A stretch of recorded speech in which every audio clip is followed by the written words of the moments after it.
Hey guys, Garnie here. You know what? I'm a huge fan of the Nexus line, but Google just announced the Pixel line of new cell phones, their new flagship cell phones. So the question I have, should I upgrade? So stick around, let's talk about it.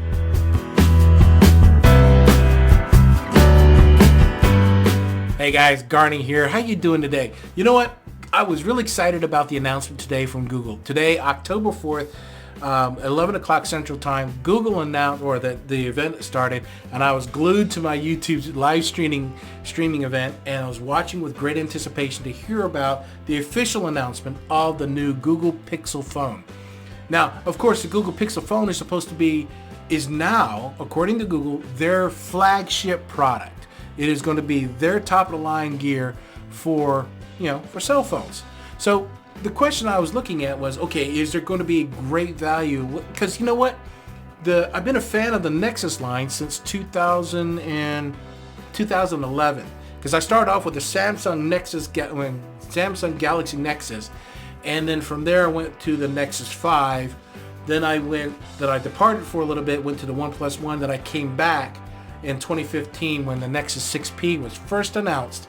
I picked up the Nexus 6P, and this is the 128 gig version.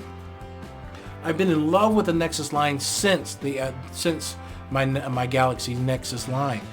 So here's the question I have: is it worth going from the Nexus 6P to the Pixel XL? So you know what? I did some research, and I wanted to make sure I share this with you. Here, let me show this slide. And basically, as you can see here,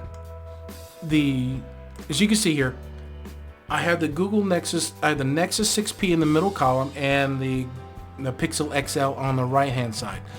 Let's talk about the processor. Well, you go from a Snapdragon 810. Now remember, this was a 2015 phone, so 810 processor to now the Snapdragon 821.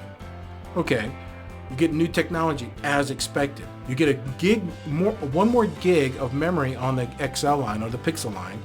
Obviously an upgraded Adreno CPU to from 430 to 530, and then of course the battery's the same, which is interesting. But the Google Pixel line is supposed to provide you fast charging. Now, according to Google, when I watched it, they said if you were down, battery's almost dead, and you plugged it in for 15 minutes, it's supposed to give you 7 hours of charge or 7 hours of battery life. That's pretty phenomenal. You know, if anytime I could plug in a phone and get 3 or 4 hours of charge out of it, that's pretty phenomenal. So to make the claim of 15-minute charge to 7 hours of usage is pretty phenomenal. I'm looking forward to seeing that. Now, the screen sizes are quite interesting. Google decided to trim it down to 5.5 inches versus the Nexus 6P, which was 0.2 inches larger. Both of them are Gorilla Glass 4 AMOLED screens with the same resolution, but the DPI, the dots per square inch, on the Nexus 6P is slightly less because of the 0.2 inch difference. So about 518 in density versus the 534 in density on the XL.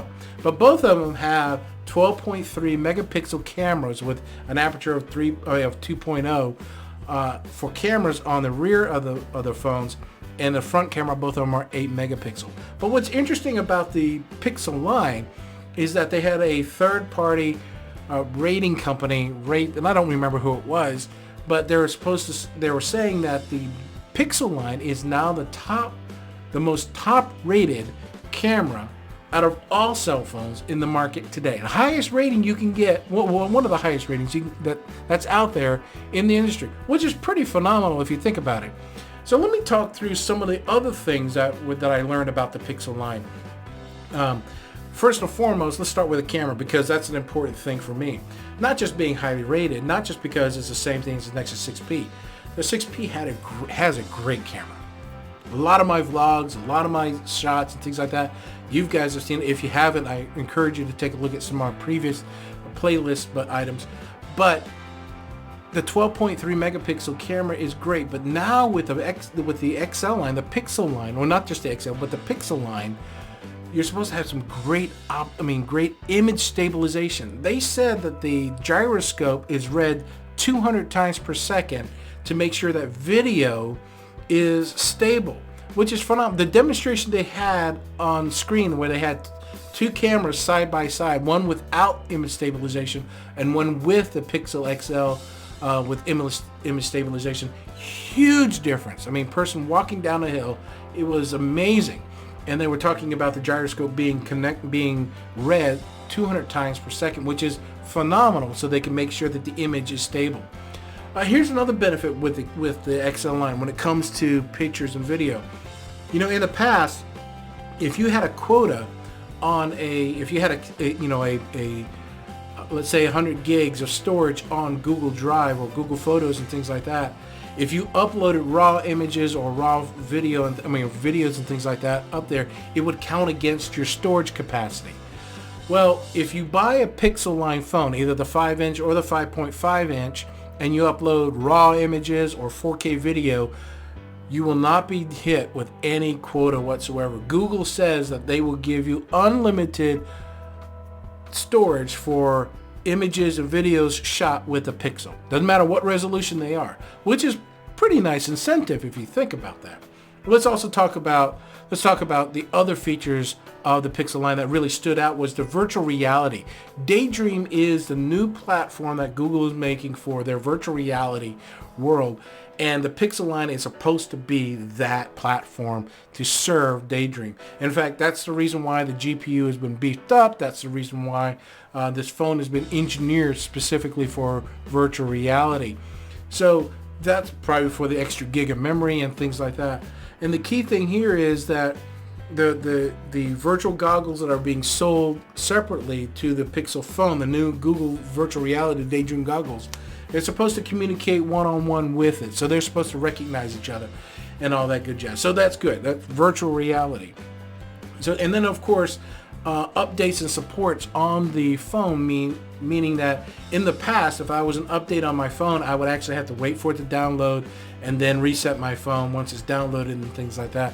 Versus now, if there's an update to your Pixel phone based on software or security patches and things like that, it would be downloaded in the background, and then the next time you reboot your phone, that's when all the patches will be applied.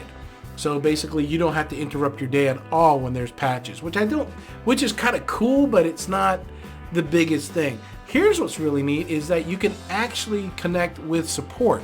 See, today we have to either support with a Nexus line, you would actually have to open up a ticket, reach out to them via chat, or call them if you need tech support. On the new Pixel line, you're supposed to be able to swipe twice in the settings, and guess what? You're at a place where you can share your screen, you can actually connect with support and all that good jazz, which is part of the new Pixel line. So why do I go on? I mean, I'm huge on that. It's a great thing that Pixel's coming out. So my question is, should I upgrade? Well, one more thing. Price. Yes, I'm going to go there. To compare apples to apples, the Nexus 6P with 128 gigs, and here's the information below here, cost me $649 for purchase. That was a September of 2011. To purchase a Google Pixel XL is $869. Yeah. Yeah, $220 more, guys. I just is $869 worth the price for everything I just mentioned about the Pixel line? To me, it doesn't. I just can't justify the value. The incremental value that I get to the exorbitant cost of the phone itself. I understand the Pixel is the flagship, and before you guys start beating me up, I've been with Android and Google's line since the Droid, and that was when 2009. Yeah, the Droid. Remember that? Yeah, I wasn't part of the T-Mobile G1, but I had the Droid, the next phone that came out with Android. Android 2.0 is where. So I have not left the Android line since 2.0, and in fact, I'd still love the Android platform. But come on, guys. I mean, I fell in love with the Nexus line since the Samsung Galaxy to the Nexus 5 to now the 6P. boy, I don't know if I could. I thought I was crazy spending $650 on the Nexus 6P. Now you're asking me, Google, to spend $869 for a comparable phone on the Pixel line? Are you serious? Now, could I afford it? Yes. But see, that's not the thing. Money is not the thing. It is the value that I would get versus the cost.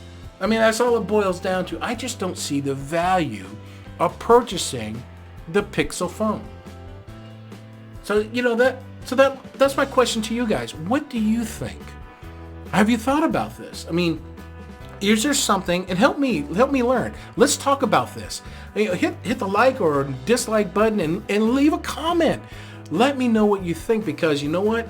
The more we know, the better, because I love the Android community. I love the Nexus community. I mean, they rock. I know that will still be out there, but the question I have is, will you purchase, if you are a Nexus 6P 128 gig version, will you upgrade to the next version? Now, if you have a Nexus 6, that might be the next upgrade, but still, guys, can you answer the question, would you upgrade for $869? Anyway, guys, I hope you like what I'm doing here. Even if you disagree with me on the topic, that's okay. But I hope this was helpful, because these are questions I'm asking myself. And most of all, if you're new to my channel, hit that subscribe button, because I'm always looking for new friends to join me on this journey. So let's have some fun together. And until next time, guys, we'll talk to you later. Peace.